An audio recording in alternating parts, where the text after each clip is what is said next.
Patterson is about to begin. Our forces have come together for this battle. They're few in number, but we've managed to assemble a small ground force.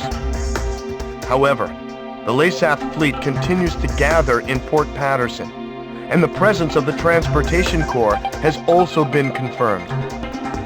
Having lost Puna Base, it appears Laysath now intends to shuttle in troops and supplies overseas. If any more ships dock at Port Patterson, enemy strength will become more than our ground troops can handle. In order to prevent this, we need you to launch a preliminary strike on Port Patterson.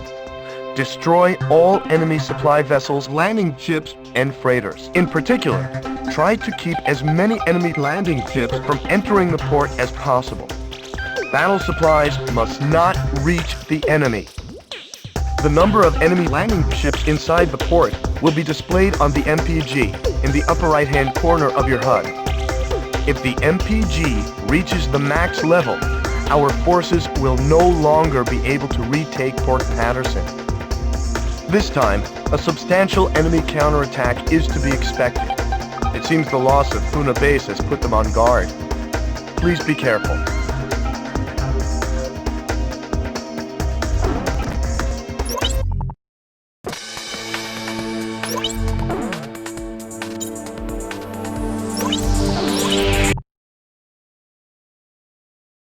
Ribbon, you are cleared for takeoff.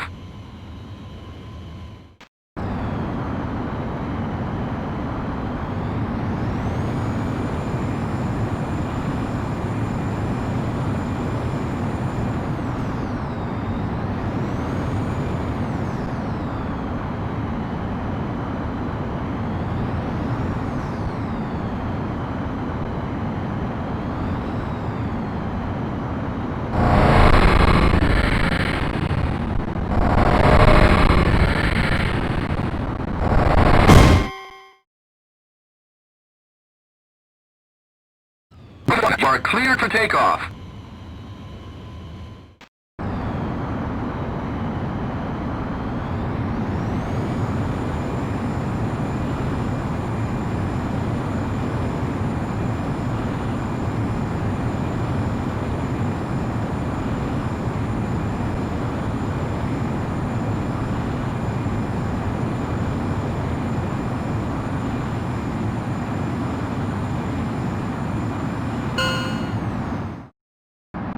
Griffith 1, altitude restrictions canceled.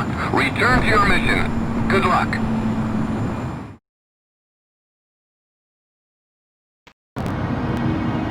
Crux to Griffith 1. Check your MPG on the right side of the HUD. The MPG will display the number of landing ships from the port. Please pay careful attention to the MPG during this mission. So, you're Griffith 1, huh? I'm Major Berkman, Ground Force Commander. There are landing ships within the enemy fleet. We'll lose the battle if a battalion is allowed to make it ashore.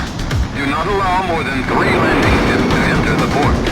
We'll be risking our necks out here with you. Let's take back Port Patterson. This is the 7th Amphibious Unit. We're standing by at the port entrance. 7th Amphibious Unit. I'm sending someone to the bridge. Stand by. Huh? Wait, I've got something on radar. Put the city on high alert. I don't want to see so much as a kitten out on those streets. Just make sure that bridge is raised.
Fire running low. Enemy approaching from starboard side. Watch the battle on the port side. Company, hard to port. Engine room, give us more speed.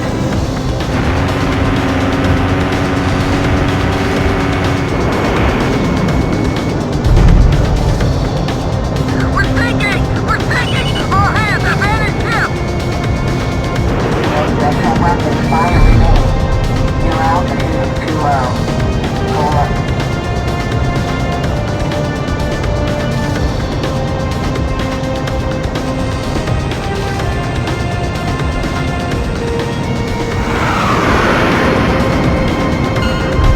Destruction of enemy fleet confirmed. A mission was a success.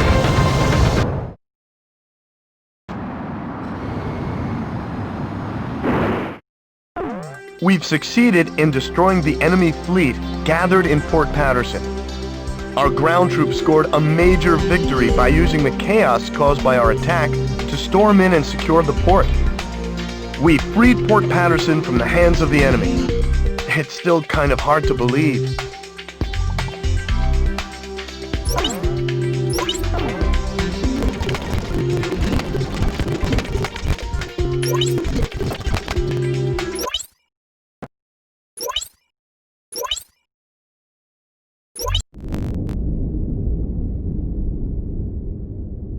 The emblem of the Southern Cross. It was on that very day that the aircraft bearing the mark of the Southern Hemisphere brought about the defeat of Laysath forces. But the story barely made the news, and the Army showed no apparent reaction. Almost nightly, Laysath's commanding officer, Diego Gaspar Navarro, plays host to grand banquets within Gaius Tower. This evening, he is once again proudly trumpeting the glory of his airborne fortress. I've heard the speech so many times, it feels like I wrote it. Which, in a way, is a good thing, because it lets me concentrate on enjoying the food instead. As I gazed out the window at the night sky, I felt as if even the phases of the moon were somehow at odds with those of the Northern Hemisphere. The words of a fellow reporter, who fancied himself a connoisseur of fine wine, really got me thinking about the price of the glass of wine in my hand. One glass of it is roughly equivalent to several years of a Laysathian citizen's salary. Haven't the long years of civil war left Laysath an impoverished and war-torn nation? Whatever the case, much is unclear about the flow of money in Laysath. Ever since I arrived here, I've only covered stories the military had approved. However, this particular mystery just might be worth investigating on my own. The idea was nothing more than the product of an idle mind. At least at the time.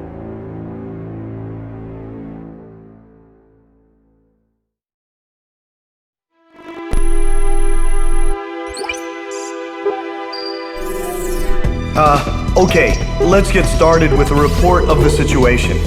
I think our best option under the circumstances would be to head towards Santa Elva. Santa Elva is a strategic location that we have to pass through to get to the capital, Griswold. However, there are several other strategic points on the way to Santa Elva. Which points you choose and in what order you do so is up to you. It looks like your decisions will affect the course of this battle. I know it's an immense responsibility, but there's no one else to count on. We're relying on you to get us through this. It appears that the enemy's Miller unit is gathering at Kings Hill. It looks like they're trying to take back Port Patterson. I wonder what they're up to. Next, we have reports that the Allied Davis unit is cut off at Stand Canyon. Gleipnir took off from Puna Base and is currently standing by at Terminus Island. With the long strike range of the Gleipnir, there's not much our forces can do. It appears that the enemy is moving towards Stand Canyon to eliminate our remaining forces. We'll need those remaining forces in our attack on Santa Elva, so I think we should probably send help. If left alone, they'll be helpless against the aerial fortress, just like what happened to us at Cape Aubrey. Also, Santa Elva is a key location for the enemy, and I think they'll concentrate their forces there. We'll have major problems if they send in their aerial fortress. I'll give you more details once you decide on a route. Please tell me which route you plan to take.